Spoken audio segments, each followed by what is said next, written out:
Class 10 का physics ये numerical mirror formula से दिया जा रहा है। मिरर फार्मूला से पहला क्वेश्चन है, एक 30 सेंटीमीटर वक्रता त्रिज्या वाले एक उत्तल दर्पण के मुख्य अक्ष के लंबवत 5 सेंटीमीटर ऊंची एक वस्तु दर्पण के सामने 20 सेंटीमीटर दूरी पर रखी है। प्रतिबिंब का स्थान, आकार, प्रकृति बतावे। एक क्वेश्चन है, प्रश्न है। इस प्रश्न से हम लोग समझेंगे कि इसमें मुख्य बातें क्या दिया हुआ है। 30 सेंटीमीटर वक्रता त्रिज्या वाले, माने वक्रता त्रिज्या उत्तल दर्पण का वक्रता त्रिज्या 30 सेंटीमीटर है। तो वक्रता त्रिज्या को आर से, रेडियस ऑफ कर्वेचर को आर से सूचित करते हैं। तो आर बराबर 30 सेंटीमीटर दिया हुआ है। तो उत्तल दर्पण का फोकस दूरी f से सूचित करते हैं। तो f बराबर r/2, माने फोकस दूरी होती है जो वक्रता त्रिज्या की आधी होती है। तो वक्रता त्रिज्या 30 सेंटीमीटर है, तो 30/2, तो ये 2 से डिवाइड होकर के 15 सेंटीमीटर आएगा। तो उत्तल दर्पण का फोकस दूरी 15 सेंटीमीटर, क्योंकि उत्तल दर्पण का फोकस दूरी धनात्मक होता है, इसीलिए चिन्ह परिपाटी के अनुसार इसका प्लस 15 सेंटीमीटर होगा फोकस दूरी। और मुख्य अक्ष के लंबवत 5 सेंटीमीटर ऊंची एक वस्तु रखी हुई है। तो वस्तु की ऊंचाई h मानते हैं, तो h बराबर 5 सेंटीमीटर है। और दर्पण के सामने 20 सेंटीमीटर दूरी पर वस्तु रखी हुई है। तो वस्तु अर्थात बिंब की दूरी को u मानते हैं, तो u बराबर -20 सेंटीमीटर। और वस्तु जो होता है दर्पण के बाएं तरफ मुख्य अक्ष के ऊपर रखी हुई है, इसलिए बाएं ओर है। और दर्पण की बाईं ओर है, तो चिन्ह परिपाटी के अनुसार u बराबर -20 सेंटीमीटर होगा। और इसमें प्रश्न के अनुसार प्रतिबिंब का स्थान निकालना है। तो प्रतिबिंब के स्थान को भी मानते हैं, तो भी बराबर क्वेश्चन मार्क होगा। फिर आवर्धन निकालना है, तो आवर्धन भी क्वेश्चन मार्क लिखेंगे। इसके बाद प्रतिबिंब का आकार निकालना है, प्रतिबिंब के आकार को h' मानते हैं, ये भी क्वेश्चन मार्क लिखेंगे। अब दर्पण सूत्र से इसको हल करेंगे। तो दर्पण सूत्र 1/v प्लस 1/u बराबर 1/f है।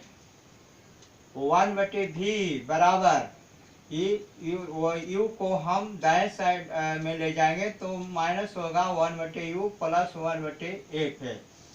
अब u और f का मान बैठाएंगे, तो u का मान -20 है, तो 1/20 और माइनस में ब्रैकेट होगा। प्लस f का मान 15 है, तो 1/15 लिखेंगे। तो 1/v बराबर 1/20 हो जाएगा, माइनस में माइनस से गुना किया जाएगा, तो प्लस हो जाएगा 1/20 प्लस 1/15 होगा। 1/v बराबर 15 और 20 का एलसीएम निकालेंगे तो 60 ज्ञात होगा। और 60 में 15 से 20 से भाग देंगे, तो 20 × 60, 3 एकम 3 हो जाएगा।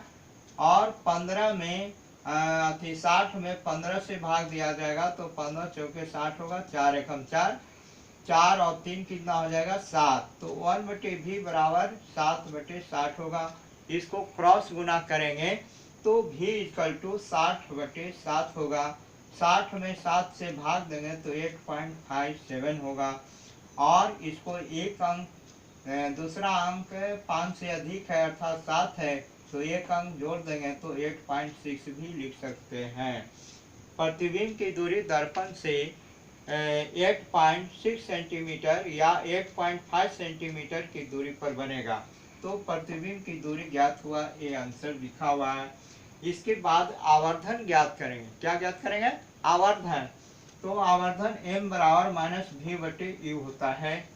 और v का मान ज्ञात किए हैं, -60/7 है, तो -60/7 इंटू -20 है। u का मान कितना है? -20। माइनस में माइनस से भाग देंगे तो द्वितीय 60, 3 प्लस आएगा तो 3/7 लिखेंगे। 3 में 7 से भाग दिया जाएगा तब 0.428 आएगा, तो एक अंक इसमें जोड़ देंगे तो 0.43 आएगा आवर्धन। इसके बाद निकालना है प्रतिबिंब का आकार। प्रतिबिंब का आकार होता है h डैश माने हैं, तो आवर्धन बराबर होता है प्रतिबिंब का आकार बटे बिंब का आकार।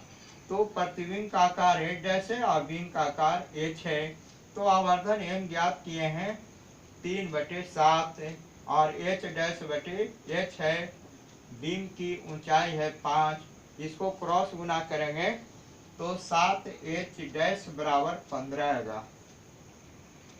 h डैश बराबर होगा 15/7, 15 में 7 से भाग देंगे 2.14 सेंटीमीटर आया। बीम की ऊंचाई के अनुपात में प्रतिबिंब की ऊंचाई जो आया आधी लंबाई का ज्ञात हुआ, अर्थात छोटा प्रतिबिंब बन रहा, तो प्रतिबिंब आभासी बन रहा है एवं सीधा बन रहा है। क्योंकि उत्तल दर्पण में जो प्रतिबिंब बन रहा है वह दर्पण के पीछे बन रहा है, इसलिए प्रतिबिंब आभासी एवं सीधा है। और प्रतिबिंब की जो ऊंचाई है बिंब से छोटा बन रहा है, इसलिए बिंब से छोटा प्रतिबिंब बनता है। वह लगभग 2.14 सेंटीमीटर है, जो 5 का लगभग आधी लंबाई का छोटा प्रतिबिंब दर्पण के पीछे बनता है।